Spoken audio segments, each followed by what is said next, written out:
This is everything that we've learned after 2 years of full-time traveling.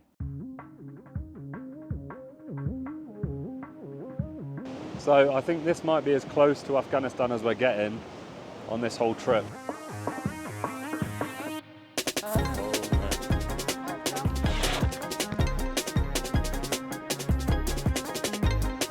Look at all the balloons behind me.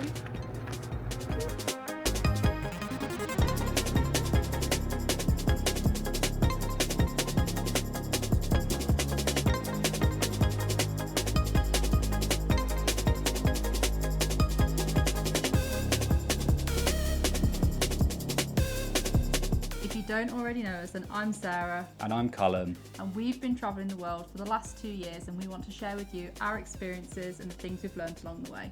We've actually been to quite a few different countries in these 2 years, and we've gone off the beaten track to places like Mongolia. We've gone to kind of home comfort destinations like Thailand, and now we're currently in Georgia.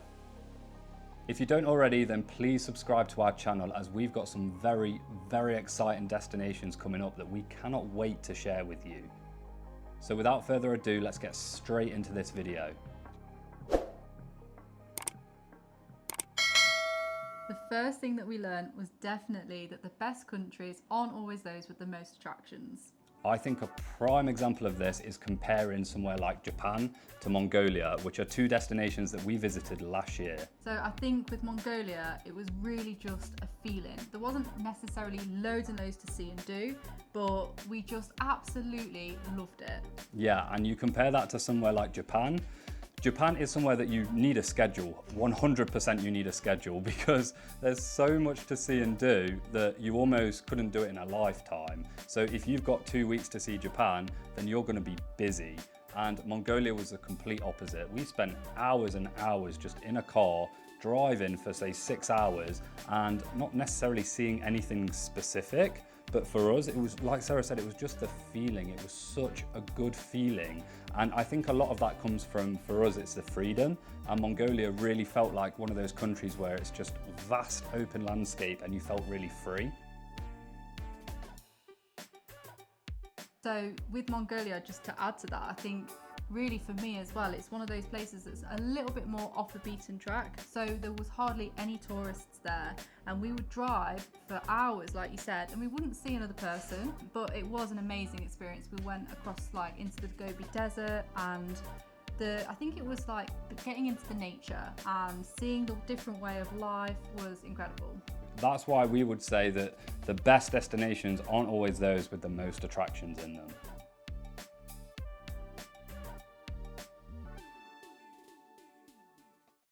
So if you're like us and you're trying to travel on a limited budget, which is exactly what we did, this next tip is for you.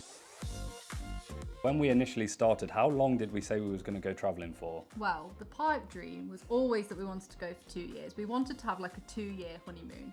But realistically, the budget we had, we knew we'd only be able to travel for about 6 months. And our plan was really to kind of go into New Zealand and try and work there. And whatever we earned was then going to sustain us for however long we didn't know. So really 6 months was our initial plan. So that was our initial plan. And now 2 years on, literally to the day probably, we are still traveling and we're in Georgia.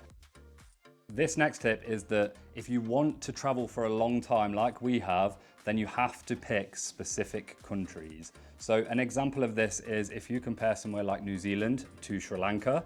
We spent 1 month in Sri Lanka, and I think, did we spend £1,600 for a month in Sri Lanka? And we did everything that we wanted to do.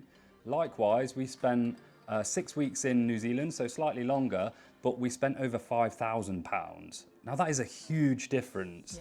And if we would have stayed in New Zealand for 6 months or so, I dread to think how much we would have spent. Yeah, I think as well, it really does depend what you're planning to do in each country. So for example, in New Zealand, it is a more expensive country in general to live and to travel. We got a camper van, so that was kind of one of the bigger expenses.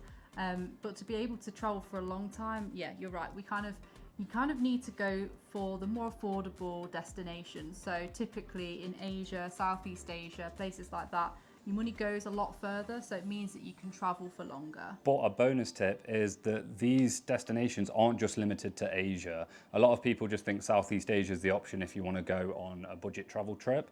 We're currently in Georgia right now, and it's very, very affordable. So there are other destinations out there that you can travel on a budget. Another thing that we've learned that's related to budget travel is that you don't always have to stay in hostels. Don't get me wrong, hostels can be great for specific places, and if you're a solo traveler, then yeah, they're probably for you.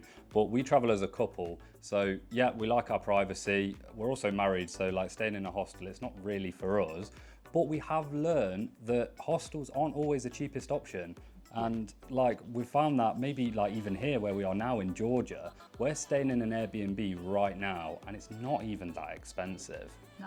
And that goes the same for hotels as well. Often you sort of think hostels are always going to be the cheapest. By the time you add up to dorm beds in a hostel, sometimes it can be the same price as a hotel, and I think I know what I'd rather. Exactly, yeah, and you can't put a price on your own space, honestly, especially when you're traveling. And if you plan to travel for as long as we have, you need your space. Like we couldn't have stayed in hostels for 2 years. I think it would have drove us crazy. Yeah, sometimes like you just need that time to relax. Travel burnout is a thing. So, you know, you need that time to be exploring loads, but also to have like a base that you can sort of feel like it's your own. And that's definitely a good way to be able to carry on your travels for a little bit longer, is to have somewhere that you feel like you can feel more comfortable, you can relax a little bit more. And I think that's really helped us. So number 4 of the top things that we've learned after full-time travel in the world is that the best experiences that we've had are the unplanned ones. Definitely. I think having the ability to be spontaneous just makes the world a difference. So for example, we went to Vietnam literally out of the blue. We weren't planning to go at all, and it was the best time. So we actually ended up spending the full 6 weeks of the visa that we were allowed to have there because we just loved it so much. We got a flight from New Zealand and we didn't have any plans to leave New Zealand. We just felt like it was the right thing to do at the time. Like it was a feeling that we were just going off, like we were ready to leave. We didn't have any plans, knew nowhere to go. We had no idea. And Vietnam kind of just sprung into our heads and we was like, okay, yeah, let's go to Vietnam. And it was just the best decision ever. It was exactly what we needed at that time. Another reason why it was such a good decision and that unplanned moment turned out to be so good is that whilst we're in Vietnam, we were staying in Ho Chi Minh City to begin with. And that's where we decided, you know what, you can actually get a visa for China here. So we went for it and we applied and we actually managed to get a 30-day visa for China, which was somewhere that during the beginning of our travels had sort of come onto our radar and we're like, that would be really cool to go to China, but it was never initially part of our plan. Because of an unplanned decision to go to Vietnam, we also had an unplanned trip to China afterwards, which just ended up turning out to be actually one of our favourite countries that we've ever visited. So that's definitely why some of the most unplanned moments end up being the best. 100%. So don't book your whole trip ahead, like go off feeling, trust us.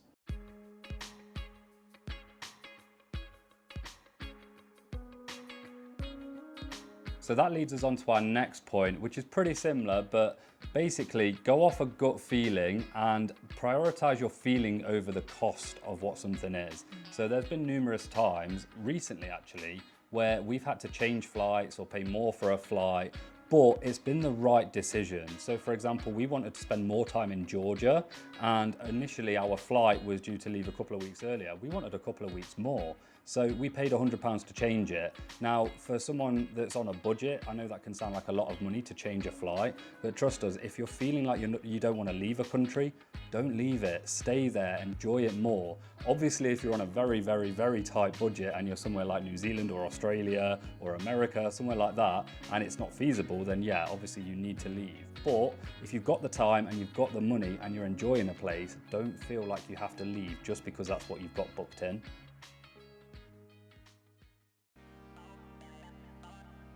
On the other hand, travel doesn't always go to plan, so you definitely want to make sure that you've got travel insurance. If, like us, you plan to backpack or travel for a very long time, then we would highly recommend using Alpha Travel Insurance. one of the things that we love about Alpha Travel Insurance is that you can extend. There's already been multiple times where we've extended because we don't like to know how long we're away for. So for example, if you have a trip that's 6 months and you're like, you know what, I want to stay out here for another 6 months, then your travel insurance doesn't limit you, which is something that we love. That's what's really good about Alpha as well, is that you don't have to return back to your home country. So for example, we didn't have to go back to the UK to be able to extend our travel insurance, and it's meant that we've been able to carry on traveling and know that we've got the flexibility to keep going for as long as we want, up until about 18 months. Which should be long enough, hopefully. Yeah. Another feature that we absolutely love about Alpha Travel Insurance is that you get access to Air Doctor. You might not have heard of Air Doctor before, but essentially it's an app on your phone that gives you access to speak to an English-speaking doctor wherever you are in the world. This is such a good feature because it really gives you that peace of mind while you're away. So if you've got a backpacking trip coming up, or you want to do what we've done and travel the world for as long as possible, then we'd highly recommend Alpha Travel Insurance. And please don't skip on travel insurance, it is so worth it. You definitely want to make sure that you've got it, and if you do decide to use Alpha Travel Insurance, we've actually got a discount code that you can use. You can get 20% off with our code 2Brits on the go. And we'll put that code in the description as well.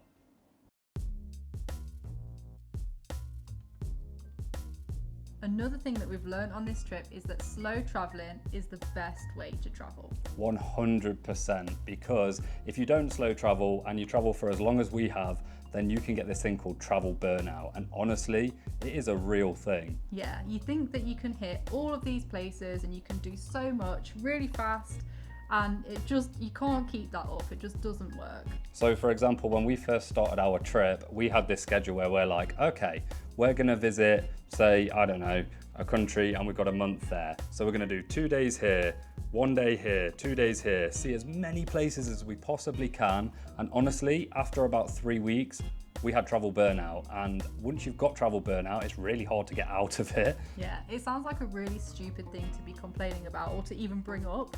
Like, you're seeing all these amazing things and doing all these amazing things. Like, how can you get travel burnout? But it is real. And you know, if you was in your day-to-day life, you would never do a million things all in one day and continuously do that. I mean, don't get me wrong, you can do that for shorter trips, even maybe up to a month. You can really go for it, especially if you've got a limited budget or you've got limited time, go for it.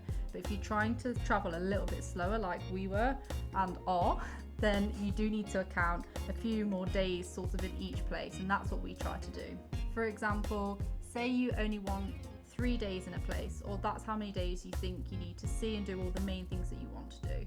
We actually account maybe an extra day or even 2 into that, because it just means that we can then do a half a day of exploring, half a day of relaxing or taking it a little bit easy. Or you might even find that as you talk to people or as you're in that place that you love it more than you was expecting to, or there's more to do, and then you've actually got that time and that flexibility to be able to do those things.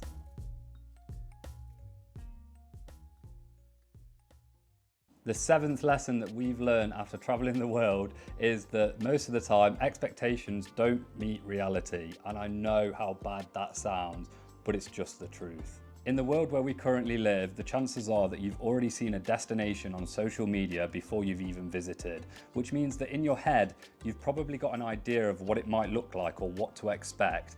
And a lot of the time, it is going to be different to what you expect. An example of this is that we recently just did a trip to Cappadocia, and we loved Cappadocia. It was absolutely incredible. The hot air balloons were amazing, the scenery was beautiful, but it's not as good as what people make it look like on Instagram. Like on Instagram, you'll see people in flowy dresses and amazing sunsets and all of this sort of stuff.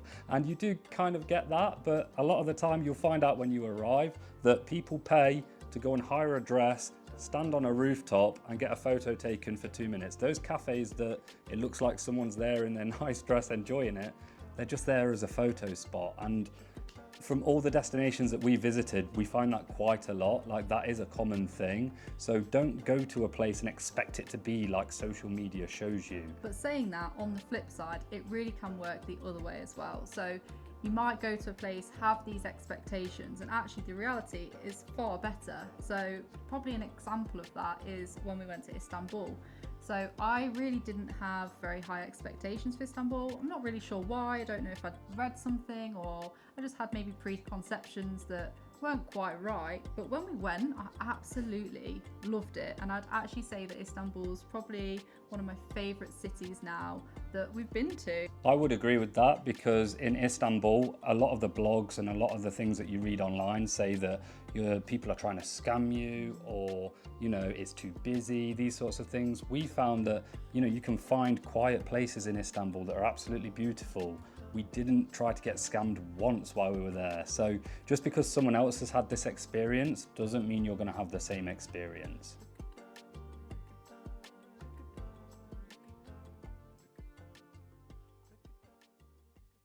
The next thing that we've learned is that it's perfectly fine to visit touristy spots.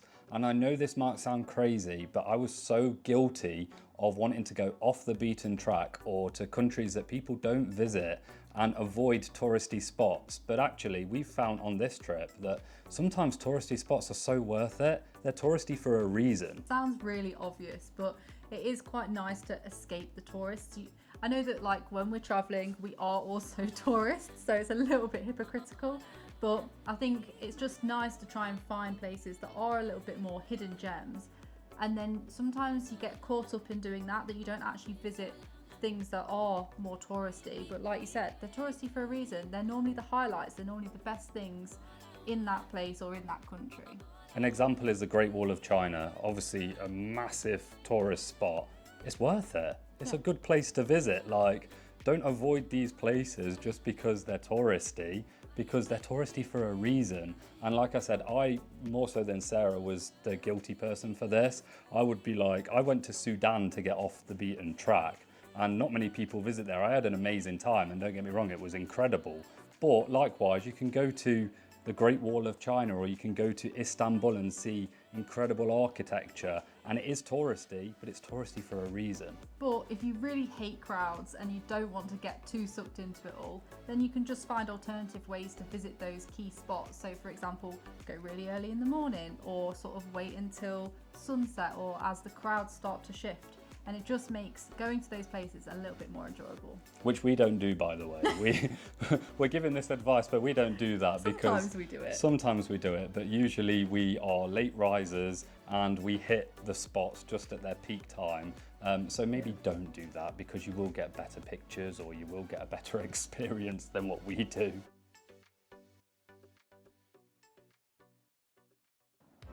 The next thing that we've discovered on this trip is that you can always revisit a country, especially if you loved it, but even if you didn't love it, because your experience can really change depending on the time or the trip. So we mentioned earlier that we had a spontaneous trip to Vietnam. Now the thing is that I went to Vietnam about 10 years ago and I didn't actually like it. It wasn't my favorite place, and if you'd have asked me before, I would have said, no, I've got no interest in going back. It wasn't my place. However, we went back and I had a completely different experience and I loved it. So just because you don't enjoy a country the first time round doesn't mean that you're not going to like it if you visit again. And we've now visited multiple countries that we've already been to. For example, Thailand. We've been to Thailand about 5 or 6 times. We just keep going back. And we love it. We love Thailand and we keep going back, and it is a great country. But it's the same with Singapore. I've been to Singapore twice now. And we're going back for a 3rd time because we enjoy it. So don't always think that you have to visit new destinations to get a new experience, because each time you revisit a country, you do get a new experience. Yeah, definitely. And we've also got another trip coming up to China. We went to China last year, we loved it, and we're going to go back again. So why not? Because if you love a place, it's like food. If you love it, you're going to eat it again, aren't you? So if you're visiting a destination and you love it, why not visit again? That's the way we see it.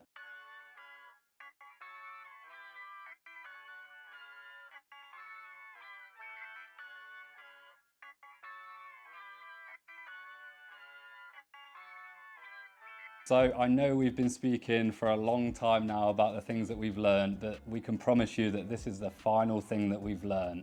and it's that traveling with someone is so much better than solo traveling. And I know many of you out there might disagree, but from our perspective, it is the best way to travel. Yeah, I absolutely love traveling with you. Just traveling with somebody else in general, I find it so much better.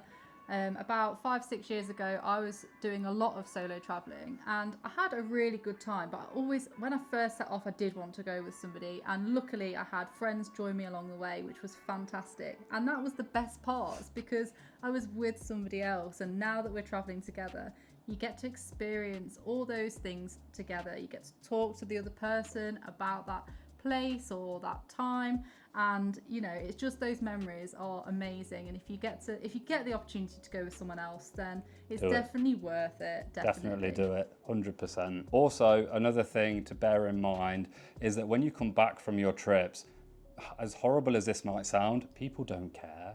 People actually don't care. You've had the most amazing time ever. People's lives back at home, they're just carrying on. So when you're talking about these incredible memories and experiences that you've had, the chances are people aren't going to understand it or want to talk about it more, etc. Whereas if you've got someone that you've shared it with, often we talk about our amazing experiences together because we shared them together.